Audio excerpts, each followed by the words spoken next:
Okay, so this is my first session of doing the virtual cooking club. That's your recipe. So we're just going to pause this now so you can go and get all your ingredients so it's all ready for you, and that makes life a hell of a lot easier. Hello, I'm Miss Lord. So normally I would be doing a cooking club at school, and obviously this year because of the pandemic I've not been able to do it. So I decided I was going to do a virtual cooking club. I am normally a science teacher at the Holgate Academy, which is in Hucknall, Nottinghamshire, and I would be delivering the cooking club. So we're going to give this a whirl. So the first thing we need to do is remember our hygiene. If you've got long hair, nobody wants any hair in their food, so therefore we're going to tie the hair up. And we're going to wash our hands. If you've got a pinny apron, you might want to put that on. Whoop, I'm running out of that. Oh, warm water would be a good idea.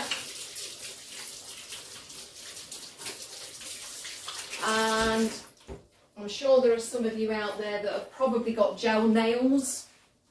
So it's a good idea to get them covered up. You are meant to wear gloves if you've got gel nail polish on. So I know that not everyone's going to have a pair of these sort of latex gloves hanging around, but I don't know, if you ask the people who's going to be eating your food whether they mind you not wearing them, I'm sure they won't mind. I wouldn't normally do this, but hey ho. So the first thing we're going to do is cut our onion up.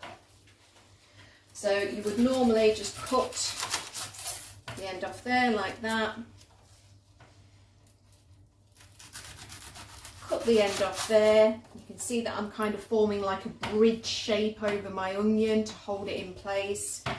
As per normal, if you are struggling with any of this, then please get an adult to help you out with it.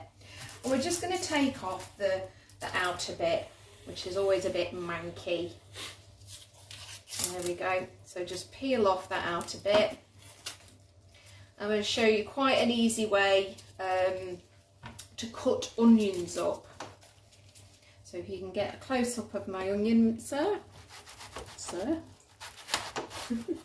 Okay, just cut it in half. So I'll show you how to do one half and then I'll let you do yours.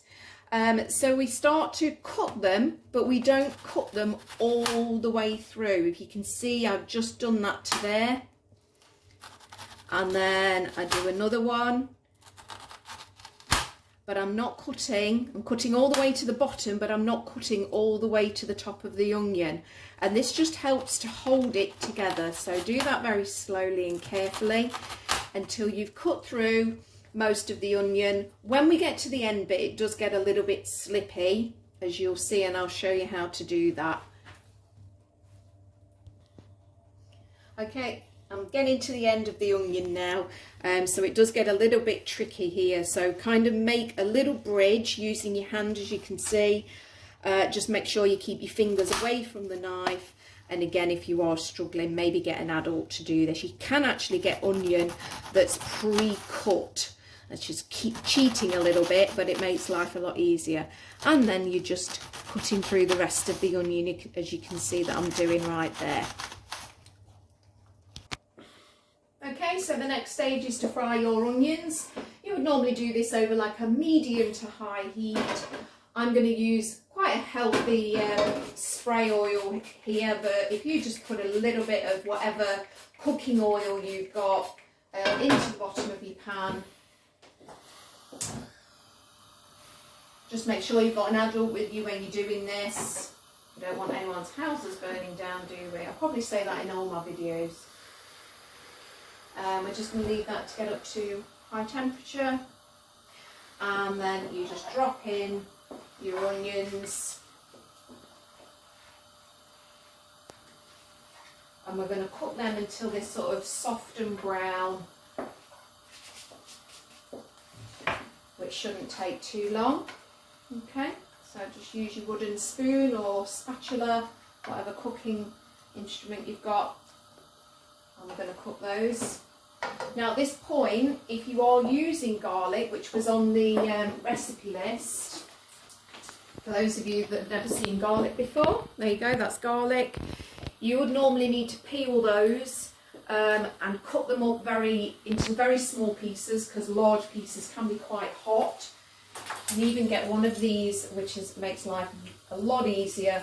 Once you've peeled it, it goes in there, and then you can press it, and it all comes out there. It's what?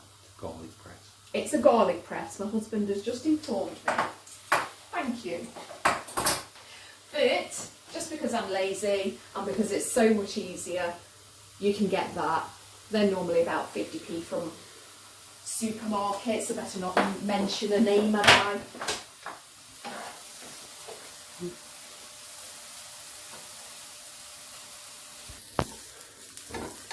Okay, so I've browned my onions. They're all nice and soft now. So I'm going to turn the heat off. I'm just going to leave them to cool down for a minute. In the meantime, if you get your mince, how much mince you use is going to obviously depend on how many people you want your burgers for. I'm only going to be making 2 very large burgers so that me and my husband have got 1 each. So the next thing you do really is just to add all the herbs and spices. Now this is optional. If you're not a herb and spice kind of person, then don't put anything in. It's up to you. But I'm going to put some pepper in. There's a nice sprinkling of pepper. And I'm going to add some salt. And I like paprika, so I'm going to add a little bit of paprika.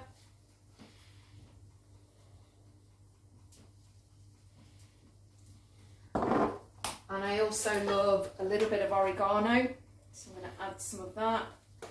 And just a few mixed herbs as well.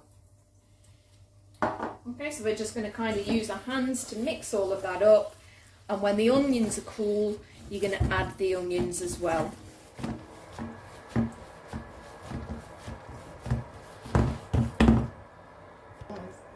Okay, so my onions are ready. I'm going to add them in. They are still slightly warm, but I'm sure they'll be all right for me to touch in a minute. Go. Okay, so I've mixed all that in. All the onions are mixed in, all the herbs and spices. I'm just going to add a little bit, maybe 3, oh, let's go with 4, yeah. 4 drops of the garlic puree, you can see that there. And again, we're just going to mix that in to the mixture. This is obviously a lot nicer to mix when you're wearing gloves. You don't want to get meat stuck underneath your fingernails. It's not very nice. To bind all that together, although it is actually binding quite well, you normally add a little bit of whisked egg. So we're going to break the egg into there.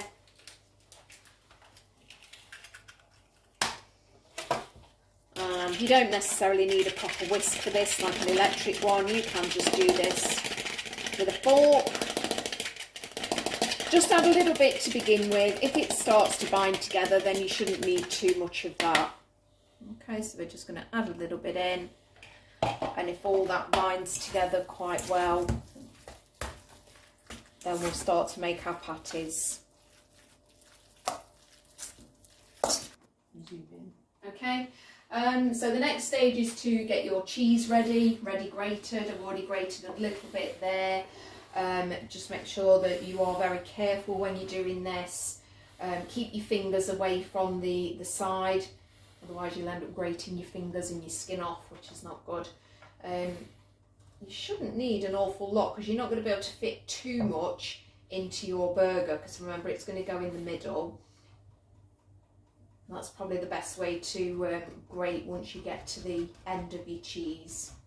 Okay. Just a point to note that I'm using one sort of chopping board or tray for things like cheese and vegetables, and then I'm going to swap this for a meat one. I wouldn't have them both on the same tray. Okay, so it's time to assemble your beef burgers now. So we kind of just get a ball and we're going to flatten it down a little bit, and we're going to try and make not a hole but like a little dimple in the middle, and that's where your cheese is going to go. Okay. Oh, no, I thought we'd made a hole then, but it was actually the onion. Once you've done that, obviously we need to probably take our gloves off and add the cheese. I'm going to add a little bit of cheddar in the middle there.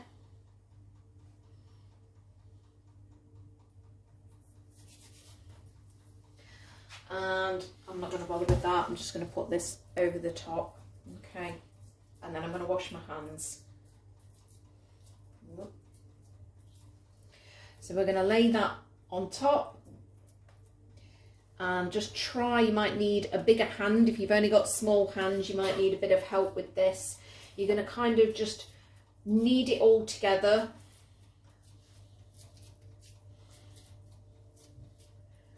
And then hopefully you won't have loads of melted cheese coming out of it. So just try and make sure that it's all kind of joined together. And there we've got one burger. So do that for the rest of your burgers, and I'll show you what to do in a minute. Okay, so I've managed to actually get a little burger, a little extra one there. There was a bit of extra stuff left, so just made an extra burger there. I'm going to put that in the oven. Oops.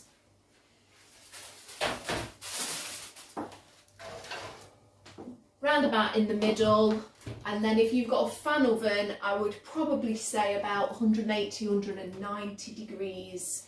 They are quite big burgers. If you've got big burgers, they're going to take a little bit longer to cook, so maybe about 20 minutes, maybe check them after about 20 minutes, and hopefully they'll be cooked. If you think they need a bit longer, turn them over and maybe just leave them a few extra minutes.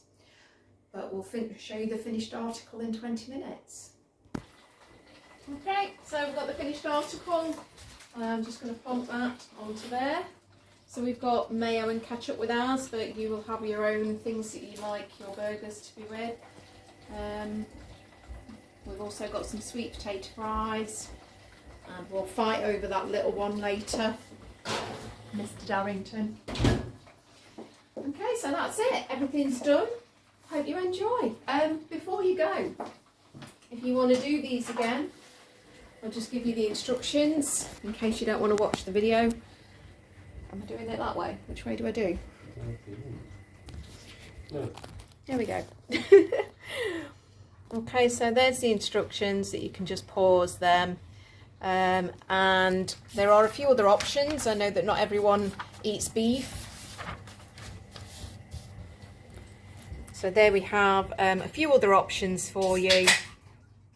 I particularly like the pork ones. They're really nice. I have tried those. I'm going to have a go at doing a chili bomb, I think, at some point. But just want to say a massive thank you to Mr. Darrington, who has videoed me doing this, and also Mr. Bailey, who is going to put this all together in a YouTube clip. See you next time.